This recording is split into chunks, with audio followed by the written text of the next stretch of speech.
Kemudiannya bila kita dah daftar, kita dah boleh guna. Kita boleh guna, kita pun dah tahu dah cara nak simpan bagaimana. Dan masa kita dah guna, kita dah simpan, kita dah susun mengikut sistem kita pun perlu memeriksa. Setiap tahun kita kena periksa aset kita.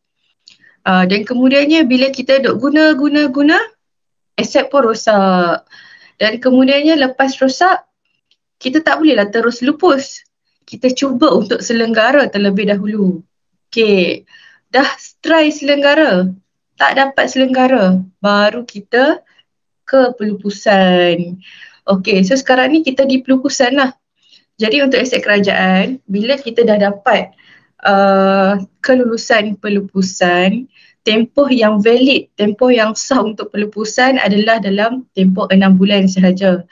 Kalau kata sekolah tak dapat laksanakan pelupusan dalam tempoh 6 bulan tersebut, pihak sekolah boleh mohon pelanjutan lagi sebulan untuk melaksanakan pelupusan aset alih. Tapi permohonan tersebut perlulah dikemukakan 2 minggu sebelum lah, baru boleh pelanjutan itu diluluskan. Jadi daripada 6 bulan bolehlah jadi 7 bulan. Tetapi andai kata pelupusan tersebut masih tidak dapat dilaksanakan dalam tempoh yang ditetapkan, tuan-tuan dan puan-puan perlu kemukakan permohonan yang baru. Jadi permohonan yang baru, dokumentasi yang barulah yang daripada tarikh pemeriksaan yang terkini dan sebagainya, lengkapkan semula daripada A. Jadi bila dah terlepas tempoh pelaksanaan pelupusan, kena buat semula. Okey, kita dah selesai. Selepas selesai pelupusan, borang yang tuan-tuan dan puan-puan perlukan adalah QPA 22 dan QPA 23. QPA 22 adalah sijil penyaksian pemusnahan dan QPA 23 adalah rekod lah. Rekod tuan-tuan dan puan-puan lupus item apa dan menggunakan syur kaedah apa. Okey. Seterusnya saya nak tunjukkan syur kaedah pelupusan. Tuan-tuan dan puan-puan, next. Kita tengok antara syur kaedah pelupusan. Apabila tuan-tuan dan puan-puan nak isi borang QPA 21, macam saya maklumkan tadi, ada nombor siri pendaftaran, perkara, usia guna, syur kaedah pelupusan dan justifikasi. Justifikasi tadi kita dah bagi 10 justifikasi lah yang tuan-tuan dan puan-puan boleh letakkan di dalam borang QPA 21 tersebut. Tapi untuk syur kaedah pelupusan, tuan-tuan dan puan-puan perlu lihat dari segi penjenisan item terlebih dahulu. Yang pertama adalah jualan. Jualan dia boleh jadi melalui tender, sebut harga atau lelong. Yang ni yang besar-besar lah tuan-tuan dan puan-puan. Contoh macam yang saya maklumkan tadi, kita lupuskan 6 buah kenderaan di jabatan. Selalunya yang kecil-kecil ni kita tak buat lah.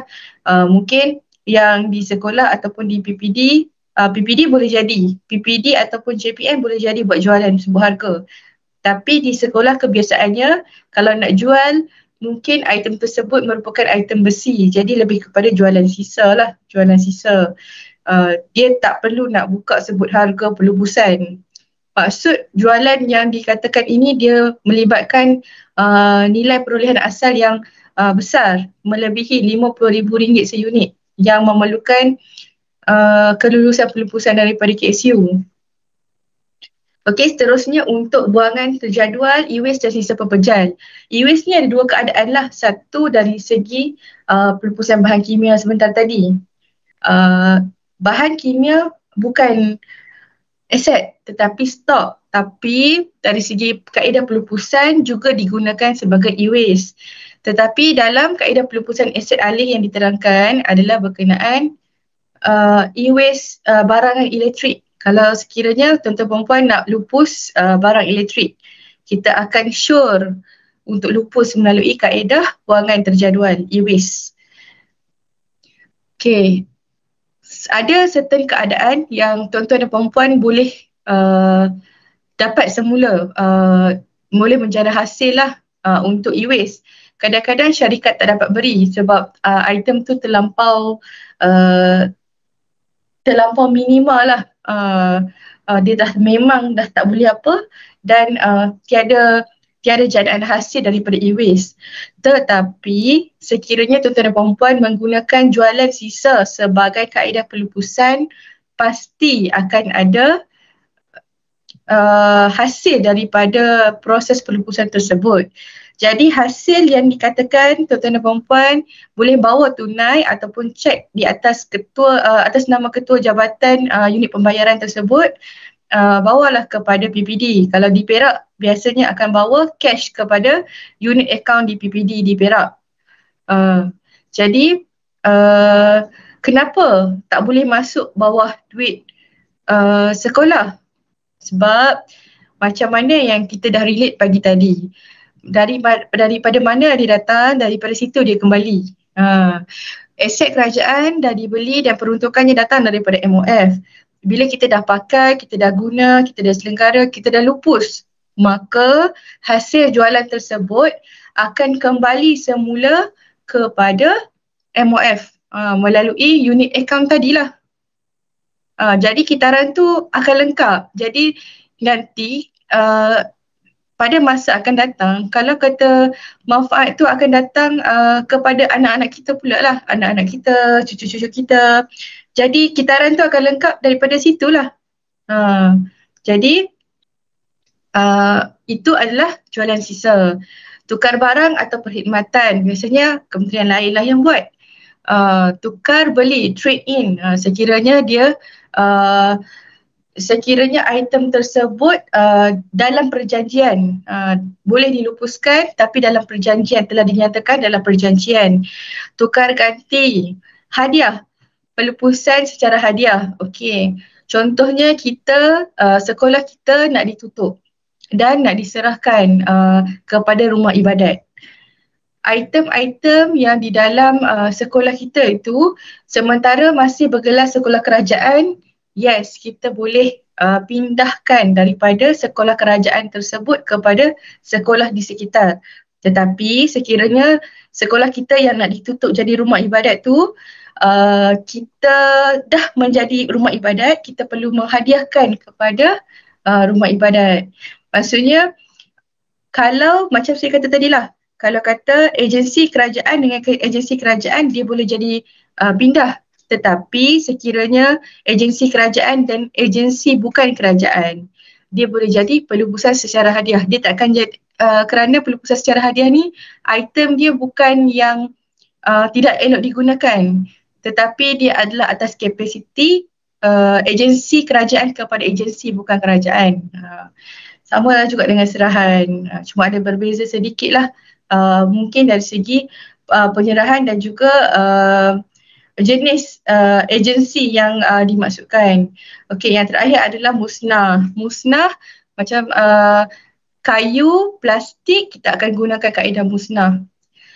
Kalau di sini kita ada maklumkan kepada sekolah untuk minta bantuan daripada pihak majlis, kerana pihak majlis ada unit pelupusan, jadi kita minta bantuan, kita ada tulis surat sikit kepada pihak majlis yang mengatakan mohon bantuan untuk pelupusan secara musnah untuk meja dan kerusi di sekolah A contohnya. Jadi pihak majlis kebiasaannya di sini akan bantu. Kalau kata tiada pihak ketiga yang akan bantu, tuan-tuan dan perempuan, boleh mohon mana-mana syarikat lah yang boleh menyediakan perkhidmatan pelupusan ini. Okey, next. Selain daripada 9 kaedah yang telah disyur dan tuan-tuan dan perempuan rasa macam ada keperluan lain daripada kaedah-kaedah yang dinyatakan sebentar tadi, bolehlah mohon kepada MOF. Maksudnya selepas dah tengok, sebenarnya ada aset tuan-tuan dan perempuan ni sebenarnya tak boleh nak lupus ikut kaedah yang disuggest, yang disyur oleh MOF sebelum ni. Tuan-tuan dan perempuan yang bisa boleh mohon kepada MOF atas kaedah-kaedah lain. Tetapi tuan-tuan dan perempuan, selepas dah confirmkan dengan JPN dan PPD memang tak sesuai. Antara banyak-banyak tu tak sesuai. Jadi kami nak email pada MOF, kami nak buat kaedah lain, iaitu kaedah apa yang kita nak sarankan. Tuan dan puan, lepas confirm baru boleh buat. Tapi kalau kata tak confirm lagi, tolong rujuk dulu PPD dan juga JPN. Okey. Pelupusan aset milik kerajaan kepada swasta dan juga pelupusan melalui kontrak pusat. Nah, biasanya di Kementerian Pendidikan ni kita kena tahu pasal pelupusan tadilah, penjenisan item dan sure apa yang nak digunakan. Okey, seterusnya. Tindakan semasa melaksanakan pelupusan aset alih. Bila tuan-tuan dan puan dah laksanakan pelupusan aset alih, kita kena pastikan label hak kerajaan Malaysia dan nama agensi dipadam. Okey, sekiranya pendaftaran sekiranya melibatkan kenderaan, kita kena batalkan pendaftaran kenderaan melalui JPJ. Bukan lagi kita punya kenderaan. Kemudian, kad pendaftaran kenderaan diserahkan kepada kontraktor atau pembeli. Maksudnya dah bukan kita punya, jadi kita kena serahkan kepada orang yang membeli tersebutlah. Itu kalau kata kenderaan. Kalau kata pelupusan yang biasa, kita cuma batalkan dan kita padam sajalah hak kerajaan Malaysia dan nama agensi. Okey. Kemudian kita kemaskini QPA kita. QPA 3-4 adalah borang pendaftaran dan QPA 5-6 adalah senarai borang harta muda dan juga borang aset alih benda rendah. Dan QPA 7 adalah senarai aset di lokasi. Jadi kita update lah. Kita dah lupus, barang tu dah tak ada pada kita. Kita update lah. Okey, seterusnya untuk selepas selesai, macam saya maklum tadi, kita sediakan sijil pelupusan aset alih lah. Okey, beserta dokumen sokongan. Kalau kata ada hasil, itulah dokumen sokongan kita, resit tersebut. Kalau kata tak ada, tak apa, hantar juga sebagai bukti. Kata kita dah selesai pelupusan. Okey, seterusnya. Inilah borang QPA 22. Sijil penyaksian pemusnahan aset alih. Kebiasaannya musnah, apabila musnah kita perlu ada dua saksi lah. Mungkin dari satu pihak adalah pihak sekolah, boleh jadi pentadbir, ataupun dari satu pihak lagi adalah daripada syarikat lah, ataupun kedua-duanya daripada pihak sekolah. Tak ada masalah. Maksudnya memang disaksikan lah pemusnahan tersebut. Bukan dia just QPA 22 ni satu borang declaration yang mengatakan kita ni memang musnahkan aset alih tersebut. Bukan sekadar kosong lah. QPA 23 adalah sijil pelupusan aset alih. Sekiranya selain daripada item-item tu, contoh macam tuan-tuan dan puan-puan laksana dalam satu QPA 21 ada musnah, ada jualan sisa, boleh tuan-tuan dan puan-puan kod juga dalam QPA 23 ni untuk nombor 3, nombor 6. Jadi sijil ni juga perlu ditandatangani oleh ketua jabatan dan sijil ni juga perlu dikemukakan kepada urusetia untuk laporan tahunan. Okay, next. Kehilangan dan hapus kira. Okay, kita dah masuk dalam kehilangan dan hapus kira. Kehilangan, tuan-tuan dan puan-puan, di sini adalah satu situasi manakala hapus kira adalah satu proses. Tuan-tuan dan puan-puan kena jelas di sinilah. Bila bermaksud kehilangan adalah satu situasi. Situasi ni apa? Contohnya kecurian, kebakaran, kemalangan, bencana alam, kesusutan, penipuan atau kecuaian pegawai awam. Okey, kalau kata berlaku kebakaran, itu adalah satu situasi. Situasi itu kita panggil kehilangan lah. Kalau kata banjir, itu adalah satu situasi. Okay, jadi apa proses yang nak kita laksanakan apabila berlaku situasi ini? Prosesnya adalah hapus kira. Jadi kenapa kita perlu laksanakan kehilangan dan hapus kira ni? Satu, kita database kita lah. Kita nak selaraskan record aset alih di bawah kita. Maksudnya kita memang in the know lah, memang kita tahu yang barang-barang ni, aset-aset ni di bawah kita. Jadi kita boleh monitor lah sehingga mana item ini pergilah. Maksudnya item ni kita contoh dalam seliaan tuan-tuan dan puan ada 12,000 aset. 12,000 aset di sekolah. Tuan-tuan dan puan dapati ada 5 item daripada 12,000 yang hilang. Jadi tuan-tuan dan puan tahu sebenarnya ada 5 yang hilang. Bukan bila orang tanya 12,000 memang 12,000 lah. Tak, maksudnya tuan-tuan dan puan tak boleh nak cakap apa yang ada dalam 12,000 tu. Jadi tuan-tuan dan puan perlulah untuk kita kenal pasti, untuk kita kuatnya database kita tu, untuk kita tahu aset-aset ni memang berada di bawah kita dan di bawah jagaan kita lah. Yang pentingnya aset kerajaan ni perlu ada kesedaran dan tanggungjawab supaya kita boleh mengawal kerugian lah. Kerajaan dah spend satu peruntukan untuk tuan-tuan dan puan jaga untuk tuan-tuan dan puan terima manfaat tu. Jadi kita masing-masing perlu ada kesedaran tu lah dan rasa tanggungjawab tu untuk menjaga aset kerajaan. Jadi kehilangan dan hapus kira ni telah digazetkan di bawah satu akta perwakilan kuasa yang bertarikh 27 Oktober 2014. Jadi benda ni, perkara ni memang telah digazetkan. Jadi tuan-tuan dan puan memang kena akur lah. Sekiranya berlaku kehilangan, apa tuan-tuan dan puan perlu buat. Okay, next. Okay, tuan-tuan dan puan, sekiranya berlaku hilang aset kerajaan, yang pertama sekali, pegawai yang menyedari perkara tersebut perlu lapor kepada ketua jabatan. Ketua jabatan perlu laporkan perlu buat laporan polis lah dalam tempoh 24 jam bila dia tahu. Bukannya seminggu selepas tu baru nak buat laporan polis, tak boleh lah. Jadi ketua jabatan ni memang tanggungjawab dia berat sikit, tapi dalam kes kehilangan dan hapus kira ni dia memang dah dibantu dengan satu garis panduan yang jelas, yang mana sekiranya berlaku kes kehilangan, tuan-tuan dan puan perlu lapor kepada ketua jabatan dalam tempoh 24 jam. Tuan-tuan dan puan menyedari sesuatu aset kerajaan tersebut hilang. Dan kemudiannya ketua jabatan perlu sediakan laporan awal kehilangan aset alih QPA 33 dan kemukakan bersama-sama laporan polis tadi kepada PPD atau JPN lah sebelum kita kemukakan kepada kementerian. Jadi QPA 33 dan laporan polis tu lah bukti yang mengatakan kita nak alertkan kepada pihak kementerian barang aset kerajaan di sekolah kita ni dah hilang. Jadi kita nak alertkan kepada kementerian, inilah yang sedang berlaku di sini. Okay, jadi bila kementerian dah dapat notification kita, kementerian akan mohon untuk penubuhan jawatan kuasa penyiasat kehilangan aset alih melalui QPA 34. Jadi PPD atau JPN tersebut akan cadangkan siapa yang akan dilantik sebagai jawatan kuasa kehilangan.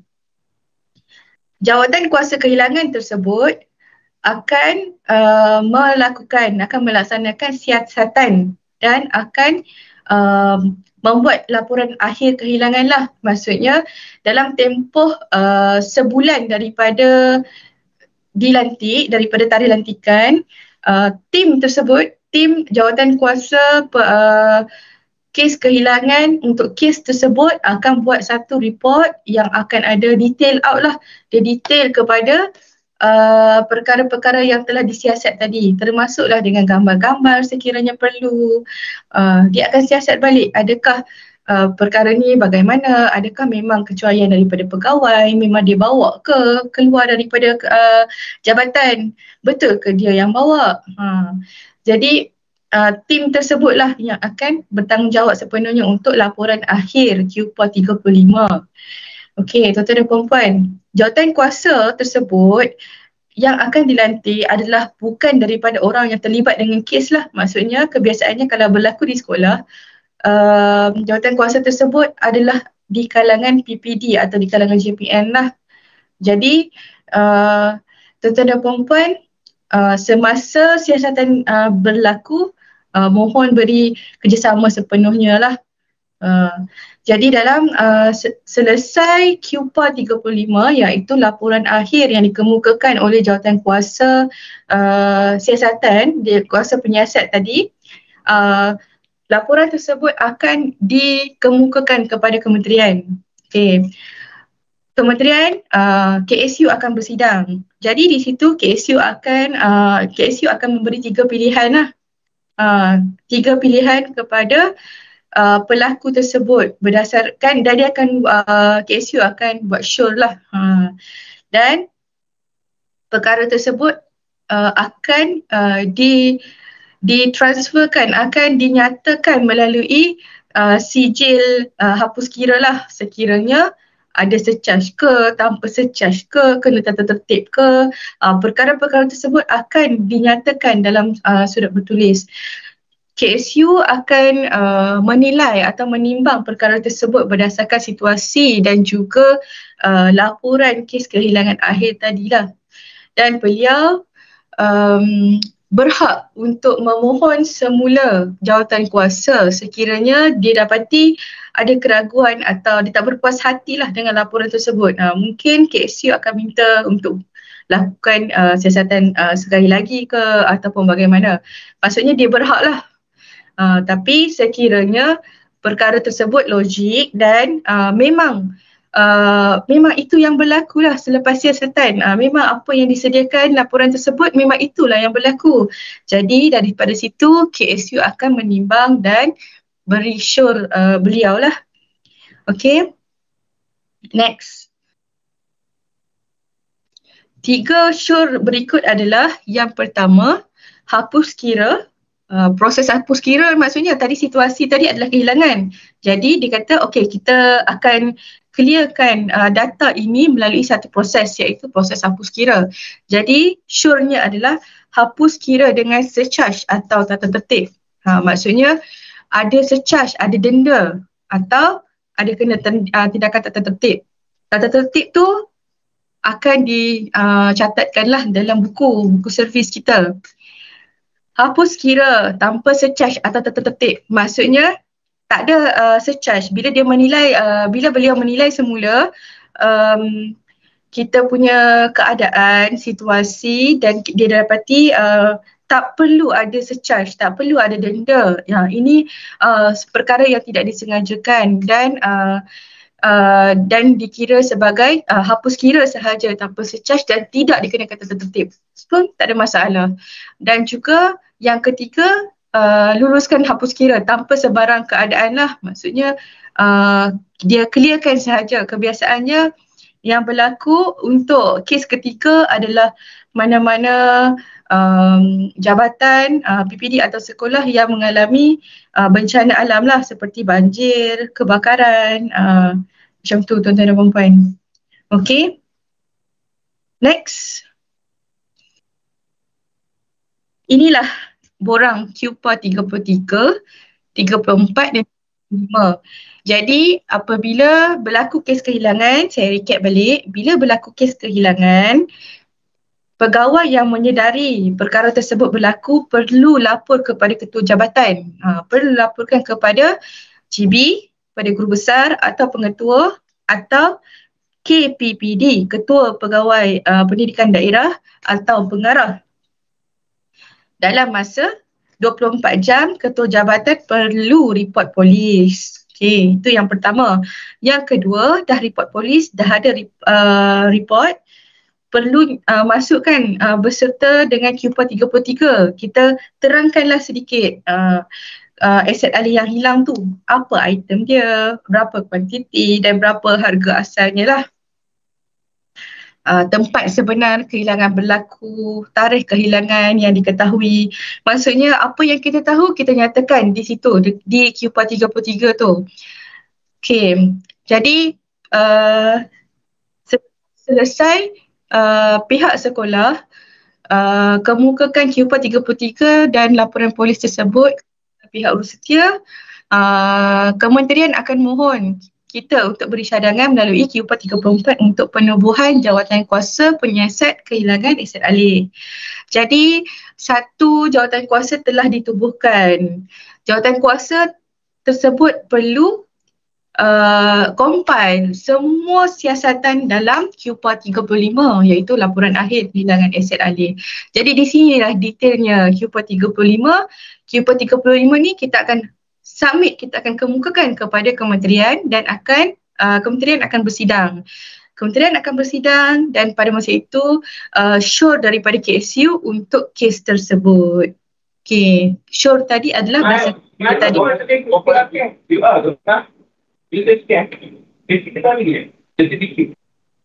Okey, seterusnya. Puan sekejap, ada Puan Zahibah raise hand. Ada soalan ke? Boleh Puan. Silakan Puan. Puan Hamimah. Zahibah Puan. Ada, tak ada?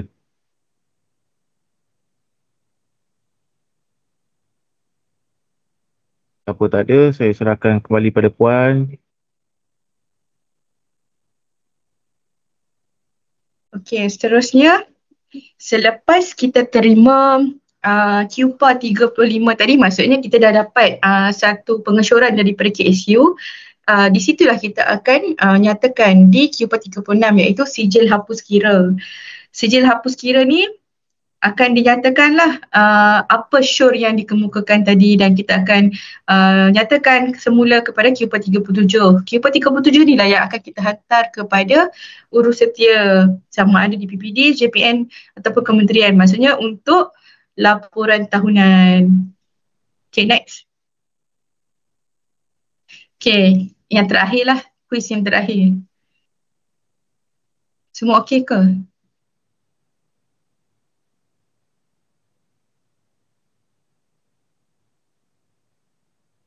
Okey. Okey, tak ada masalah.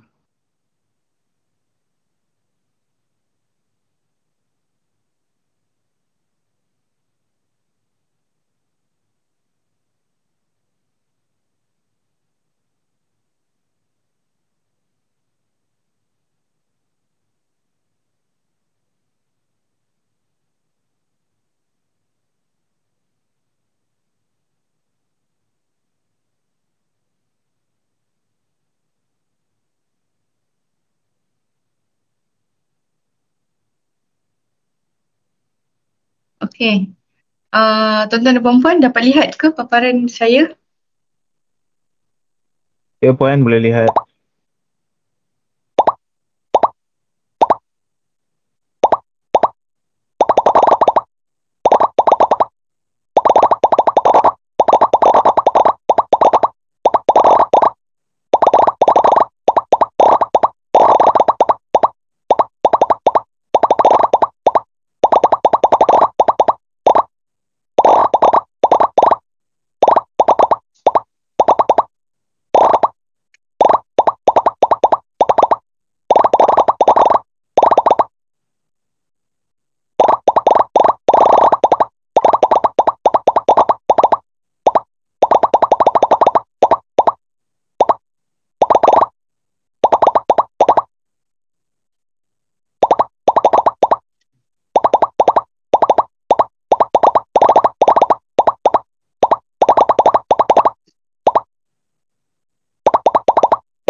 Okey, tuan-tuan dan puan-puan, dah ada 371, 1, 2, 4, 5. Okey. Join tau kuis yang ketiga ni, nanti kita bagi link laporan nanti kepada urus setia. Maksudnya bila tuan-tuan dan puan-puan dah join dan dah jawab, Nanti hasil keputusan nanti tuan-tuan dan perempuan boleh tengok lah. Saya share dengan tuan-tuan dan perempuan. Okay, kita tunggu sikit lagi dalam 2-3 minit lagi.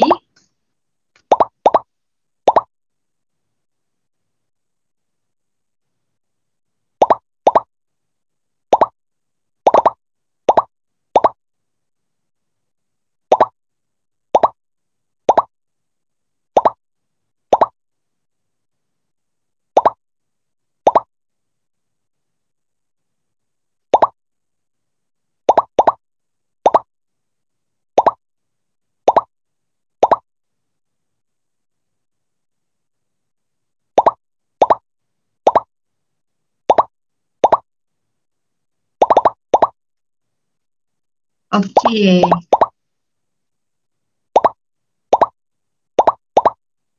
Ada 9 orang yang dah mengantuk lah, dah bagi emoji mengantuk ni. Sikit je lagi.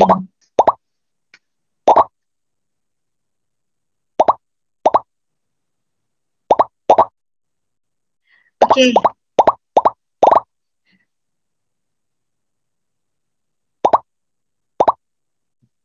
Sikit je lagi tuan-tuan dan perempuan. Hai, jadi lagi bertambah banyak ni. Okey. Kita tunggu dalam 450. Kalau kata adalah, maksudnya kita tengok partisipan, nanti kita akan start.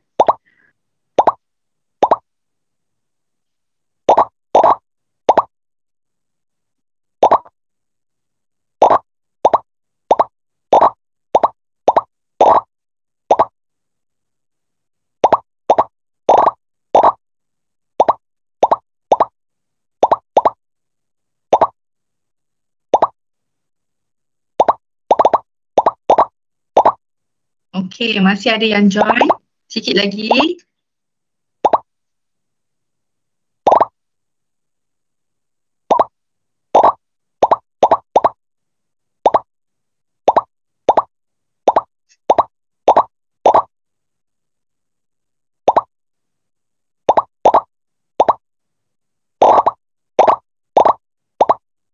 Okay. Okay, alright. Kita start quiz. Masih lagi ada yang masuk. Okay, sikit lagi. Okay, kita start quiz dengan Bismillahirrahmanirrahim.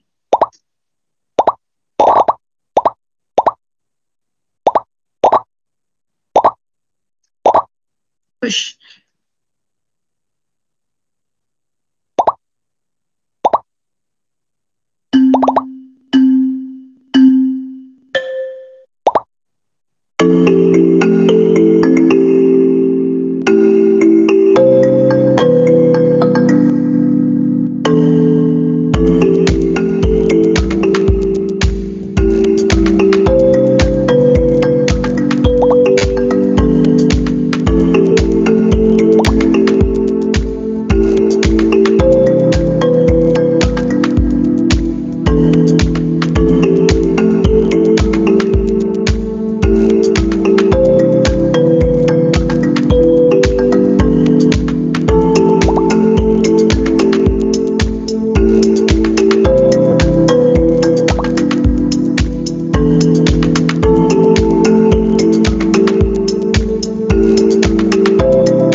Okey ke tu? Tuan-tuan dan puan-puan. Ramai juga yang jawab okey. Dah start. Lain tak ada. Lain tak ada. Alamak. Okey. Dah selesai dah. Alhamdulillah.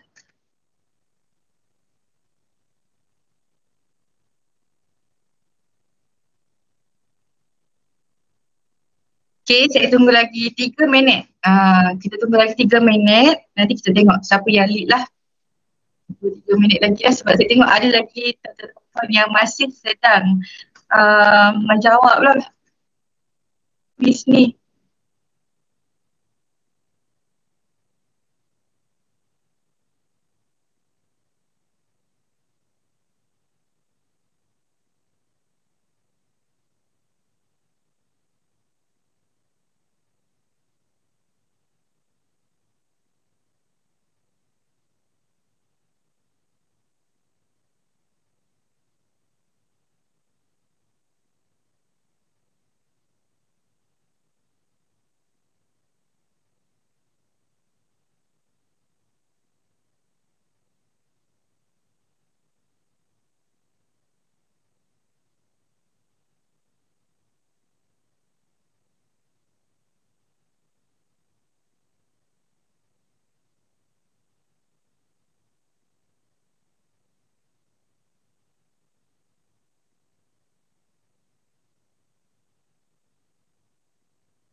Okey, tinggal lagi 1 minit sebelum saya endkan quiz ni.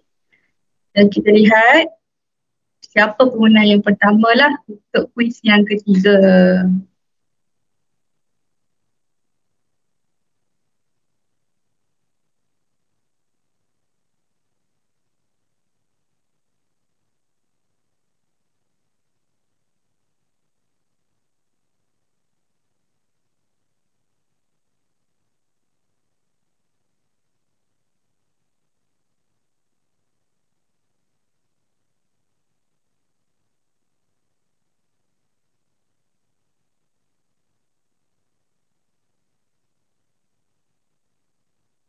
Okey, dah cukup masa. Kita cuba endkan game ini dan kita lihat siapa yang berada di carta teratas lah untuk hari ini untuk quiz yang ketiga. Puan tadi yang puan share tu, screen yang puan share tu hilang, so saya dah buka balik QR code tadilah.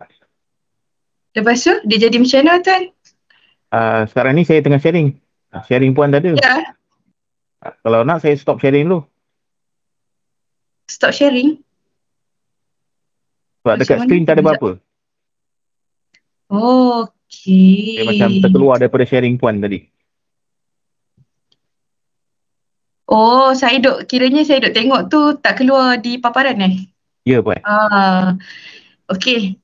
Untuk quiz yang ketiga, seperti yang kita dapat lihat lah, semua daripada nombor 1 sehinggalah nombor 26, betul semua. 28 sehingga 35, betul semua. 37 sehingga 39, betul semua. 41 sehinggalah 52, betul semua. Dan banyaklah yang saya nampak memang betul semualah. Hijau je lah di sini. Saya nampak kelas ni memang excellent lah.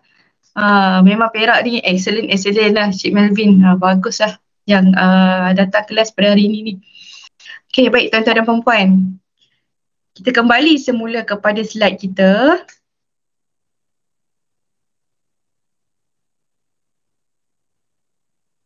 Untuk topik yang terakhir iaitu untuk topik sumbangan penerimaan hadiah. Okey, baiklah. Berdasarkan Perkeliling Perkhidmatan Sumber Manusia, Tata Kelakuan dan Pengurusan Tata Tertib Pegawai Awam versi 1.0 tahun 2022 dan juga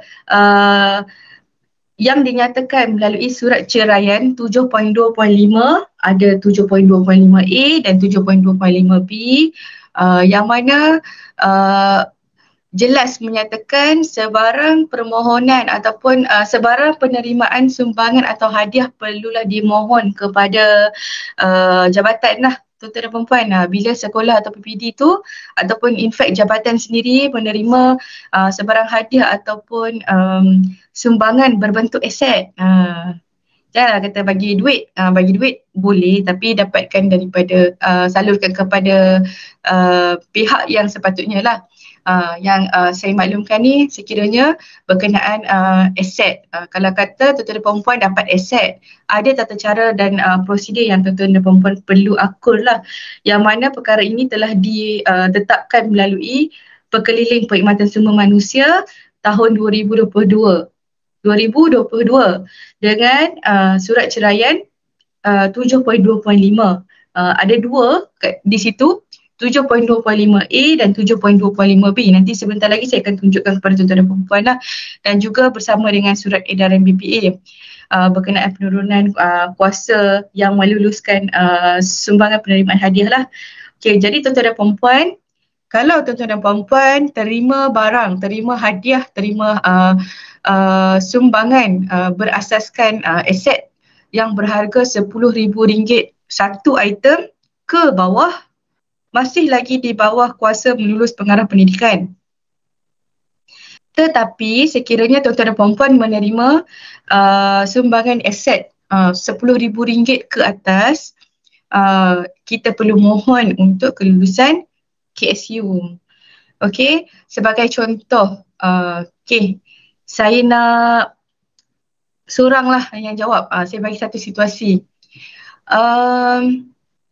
Sumbangan tersebut, sekolah terima sumbangan daripada TYT, daripada TYT dibina kan? Okey, daripada mana-mana syarikat lah. 5 sofa. Satu sofa RM3,000. Tadi dia ada 5 sofa, jadi 3,000 kali 5. Okey. Sekarang ni ada syarikat lain nak bagi aircon. Satu harga aircon harganya RM6,000. Aircon kapasiti besar lah ni. Jadi dia nak bagi 3. Tadi dah RM15,000. Ni dah RM18,000. Okey, tuan-tuan dan perempuan. Saya nak tanya, untuk permohonan yang tuan-tuan dan perempuan kemukakan, yang ni perlu kita dapatkan daripada kelulusan siapa? Siapakah kuasa melulus bagi permohonan ini? Boleh tak siapa-siapa jawab? Pengarah. Kenapa Puan? Kenapa kata daripada pengarah? Sebab satu item tak capai 10,000, tak sampai 10,000, kurang 10,000. Ya, betul. Tepat sekali. Jadi tuan-tuan dan perempuan, walaupun keseluruhan item melebihi RM10,000, untuk kita nak tahu sama ada kuasa melulus adalah pada siapa, kita tengok satu item, harga dia berapa, capai RM10,000 ataupun tidak. Sekiranya belum capai, masih lagi di bawah kuasa melulus pengarah pendidikan. Sekiranya dah capai, kuasa melulus adalah di bawah KSU. Okey. Sekejap Cuba kita next kan. Saya rasa dah tak ada slide, tapi saya nak tunjuk surat lain. Cik Melvi, cuba kita seterusnya, slide yang seterusnya. Okey. Saya mengambil ruang dan peluang inilah untuk berkongsi dengan tuan-tuan dan perempuan.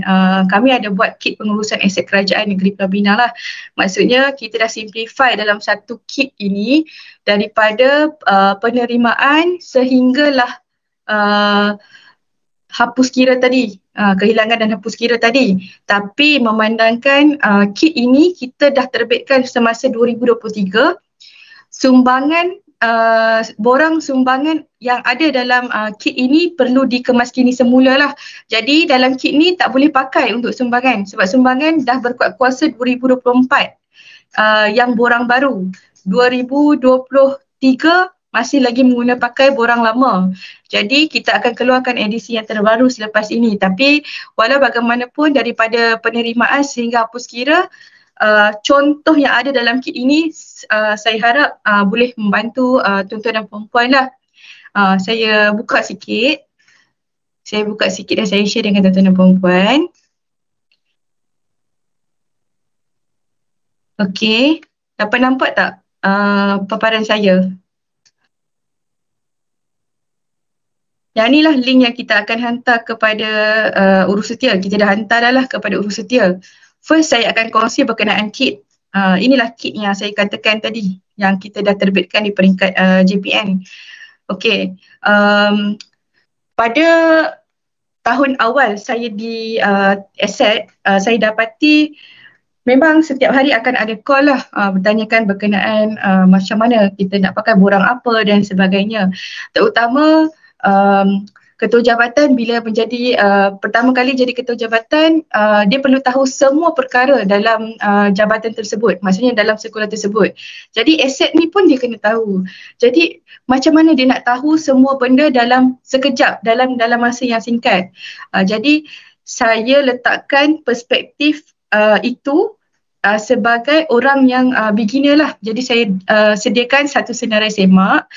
Okey, apa yang perlu kita laksana daripada tindakan pembantu pegawai aset ke pegawai aset sehinggalah kepada ketua jabatan. Okey, tuan-tuan dan puan-puan boleh print dulu 1, 2, 3, 4, 5, 6. Maksudnya kita dah sentuh setiap sub topik dalam pengurusan aset ni lah. Kalau kata nak tahu apa benda lah yang kena buat dalam pengurusan aset, baru kita akan terjemahkan kepada borang apa yang nak pakai dan sebagainya. Dalam kit ini juga untuk maklumat tuan-tuan dan puan-puan, kita dah letakkanlah apa yang perlu ada dalam minit mesyuarat JKPAK. Apa agenda yang diperlukan.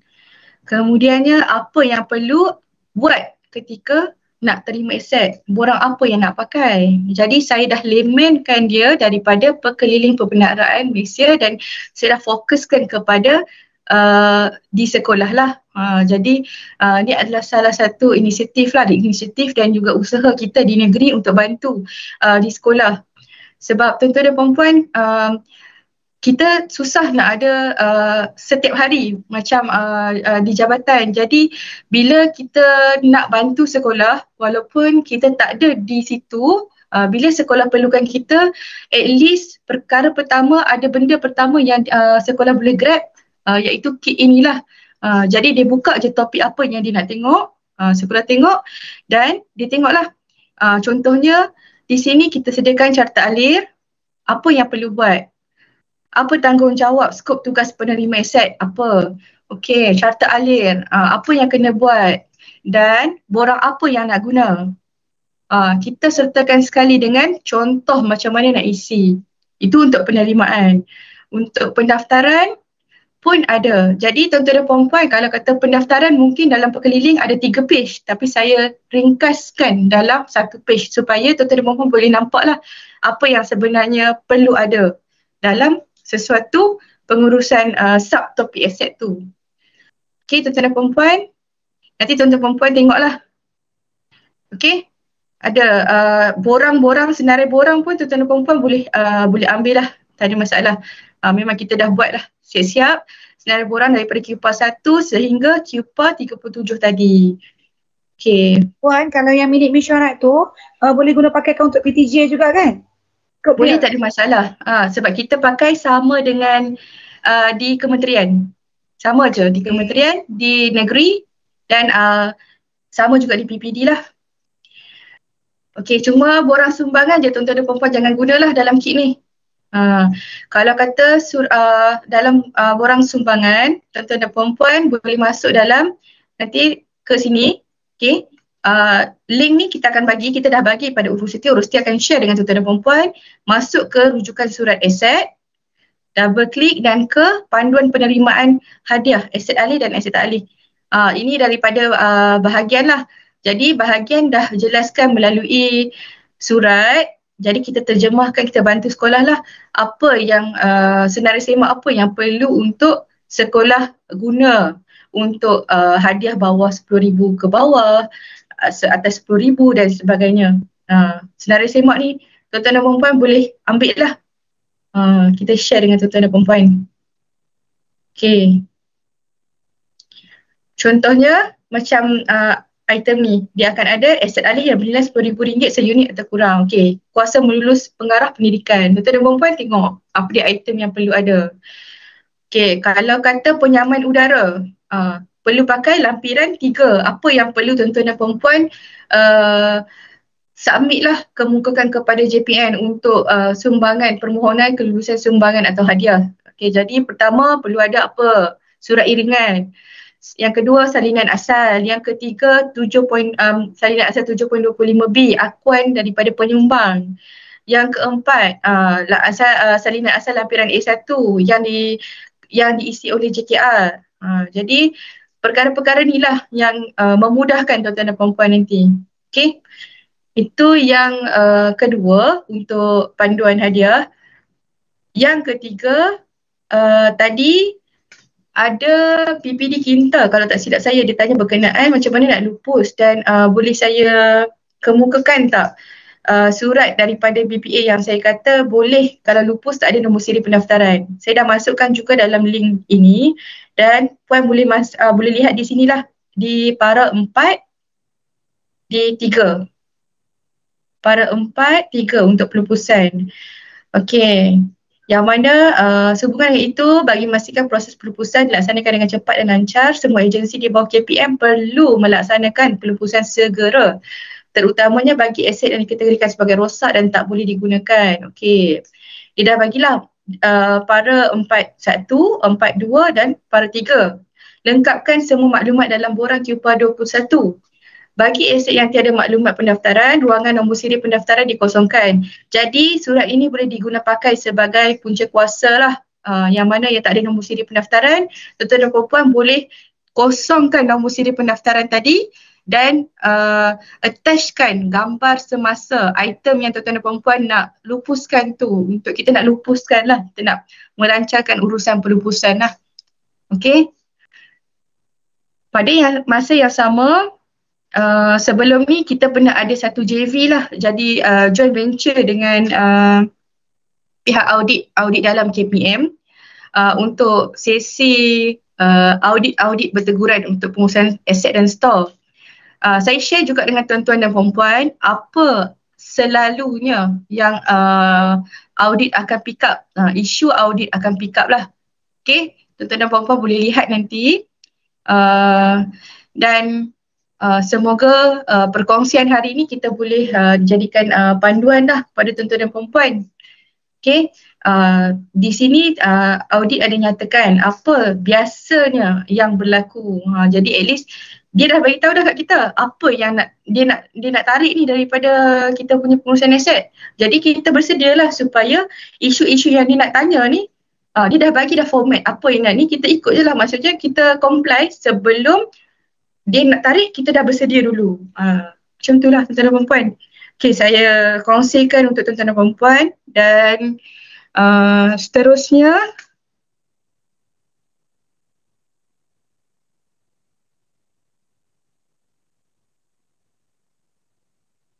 inilah yang akan saya kata audit tadi ni. Okay. Okay, seterusnya ada sebarang soalan?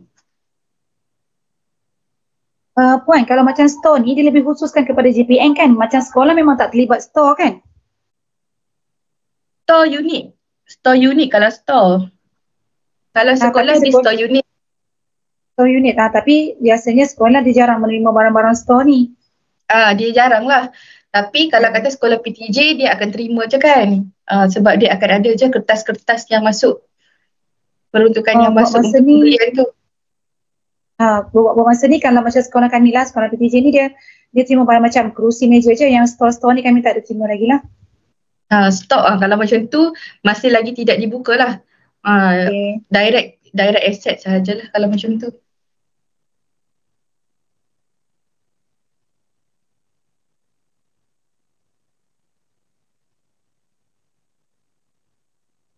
Okey, baik tuan-tuan dan puan-puan, saya rasa sehingga itu sahaja perkongsian saya pada hari ini. Sekiranya ada sebarang soalan, tuan-tuan dan puan-puan boleh raise hand ataupun boleh tanya teruslah. Saya okey saja di sini. InsyaAllah kalau saya tahu saya akan cuba jawab lah tuan-tuan dan puan-puan. Okay, puan daripada SK Seri apa ni? SMK Tasik Damai, silakan. Ada soalan ke? Assalamualaikum, saya ada nak buat pertanyaan sikit. Hello, Assalamualaikum. Salam. Ya, Puan. Puan, saya Rohana daripada SMK Tasik Damai. Tadi saya ada dengar yang surat Puan share kan, dan saya faham lah. Untuk yang sumbangan hadiah, sebab sekolah ini ada menerima sumbangan hadiah berupa kerusi yang berharga agak mahal lah. Mungkin saya agak dalam lebih kurang 500 ke atas lah. Tapi bil dan apa dia punya invoice tu tiada. Dan kita dapat daripada adun lah. Untuk itu, kalau saya nak mengisi borang lampiran UP 2725B tu, iaitu akuan pemberian hadiah sumbangan kepada sekolah, dekat situ memang tak mention harga. Tapi apabila di dalam borang yang lampiran 725A itu, dekat situ memang ada detail lah untuk hadiah apa barang dengan harga seunit lah. So untuk itu kalau tiada dia punya bil atau invoice tu, boleh saya buat sekadar anggaran sahaja ke Puan? Okey, terima kasih Puan atas soalan tersebut. Yang pertamanya Puan cuba tanya pada pejabat adun tersebut. Boleh tak keluarkan satu surat bukti lah yang mengatakan item tersebut dalam harga RM500. Sebab tuan-tuan dan puan-puan, daripada resit ataupun bukti apa-apalah yang daripada penyumbang, itulah yang kita akan tahu sebenarnya di mana kuasa melulus kepada hadiah atau penerimaan tersebut. Baru boleh membuktikan itu harga dia sekian.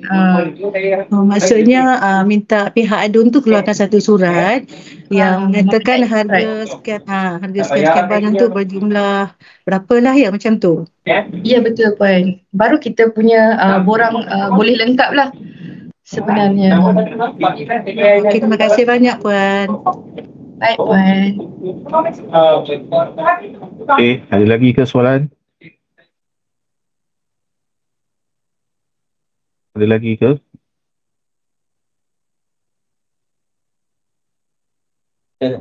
Yang betul lah. Betul apa? Yang kerusi tu. Kerusi. Anginnya.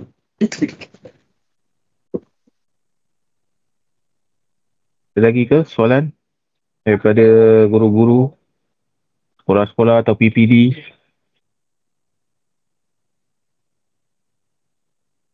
Tak ada.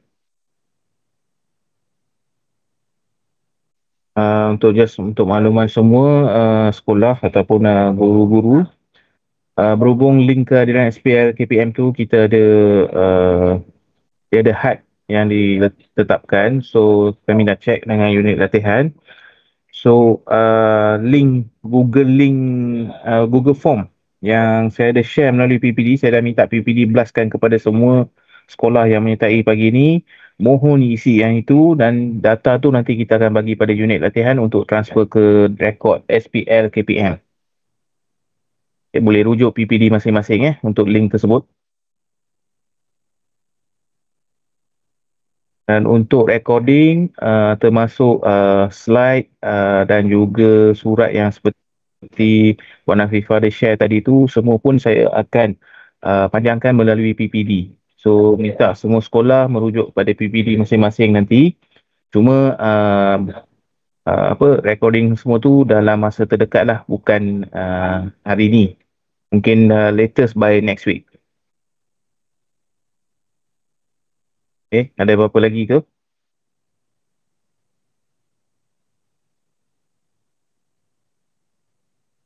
Tak ada.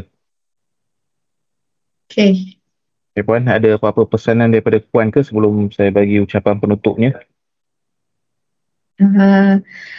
Okay, baik. Terima kasih kepada JPN Perak khususnya dan juga kepada tuan-tuan dan perempuan yang sertai taklimat pengurusan aset alih kerajaan bersama saya daripada pagi sehingga petang lah. Saya nampak memang komitmen dan kerjasama tuan-tuan dan perempuan memang A+. Tambah-tambah saya tengok pada kuis tadi memang full mark dan saya harap tuan-tuan dan perempuan dapat bantu dan menguruskan aset di peringkat jabatan tuan-tuan dan perempuan. Kita kena ingatlah aset ni bukan diuruskan oleh seorang sahaja. Dia perlukan satu tim yang penuh lah. Bukan sahaja pegawai aset dan pembantu pegawai aset tetapi beberapa orang yang dilantik oleh ketua jabatan itu dan juga pegawai pengawal itulah yang akan melicinkan urusan pentadbiran ataupun pengurusan aset di peringkat jabatan masing-masing lah.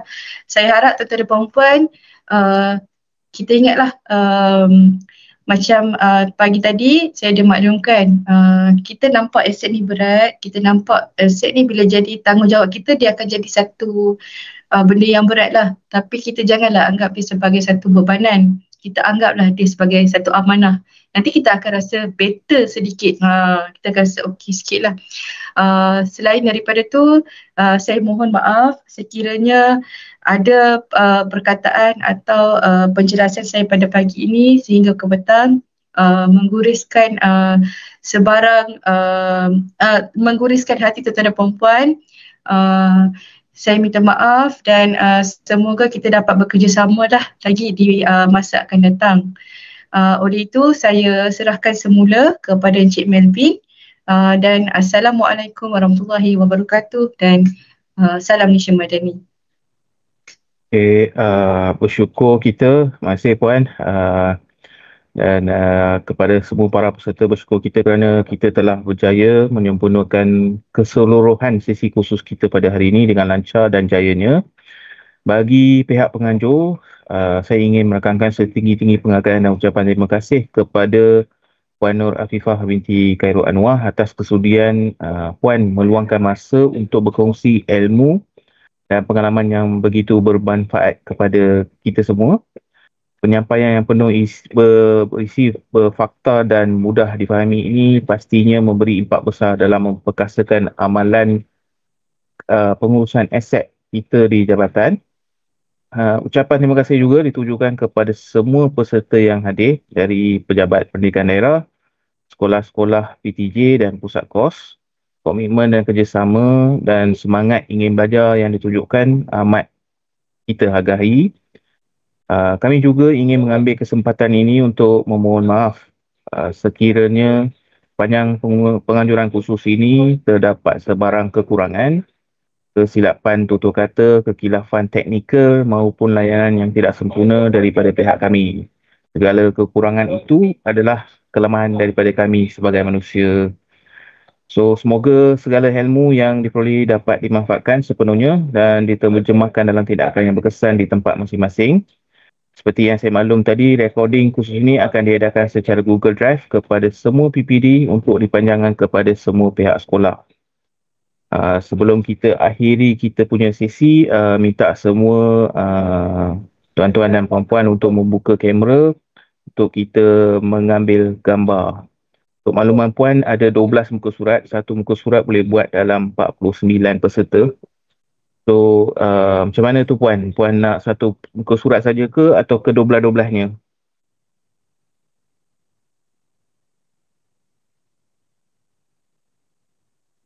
Okay. Yang boleh buka kamera, sila on kamera.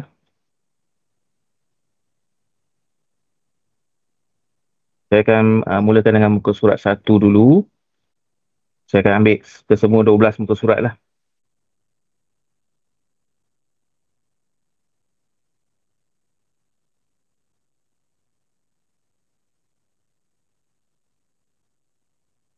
Okay. Sekejap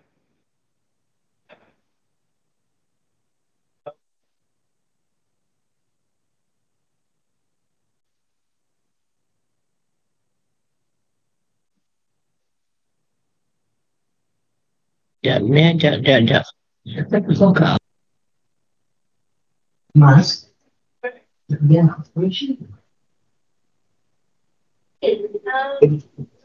Okay, saya sekarang di muka surat kelima. Dalam pantry. Bukan yang tepi ni. Yang putih. Betul boleh. Bukan. SK Post. Zainal dapat kod dia letak dalam bilik dah. Ini je ada pilihan je. Sorry Lina. Tak apa. Okay, muka surat ke-8.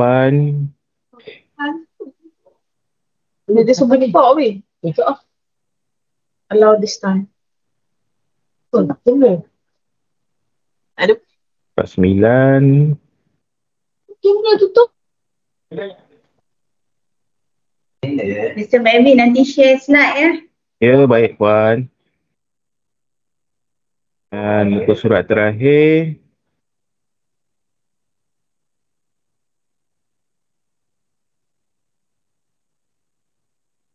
Orang boleh belah apa boleh pegang kau. Belakang Melvin tu ada ni, ada jet pejuang tu. Okey, lagi satu saya nak maklum juga susulan daripada kursus kita ni, apa-apa yang pihak sekolah inginkan penjelasan dan sebagainya, mohon kerjasama tuan-tuan dan puan-puan untuk melalui PPD terlebih dahulu. JPN boleh, masalahnya kita dah maklum pada PPD, semua info kita bagi pada PPD. Sekiranya PPD tak ada info, mereka akan tuju pada kita. Tapi apabila ada sekolah yang direct kepada kita, tapi PPD tak ada knowledge, itu akan jadi isu nanti bila kalau dia melibatkan keputusan pengarah dan sebagainya. So, mohon kerjasama tuan-tuan dan puan-puan jugalah. Okay?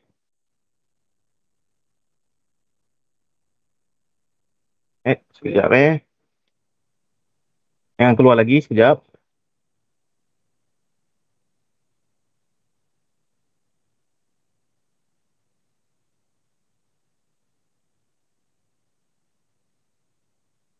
Tak boleh nak on video lah.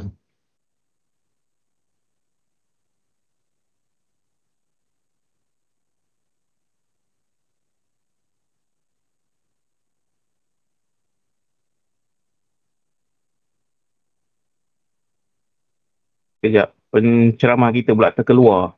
Sekejap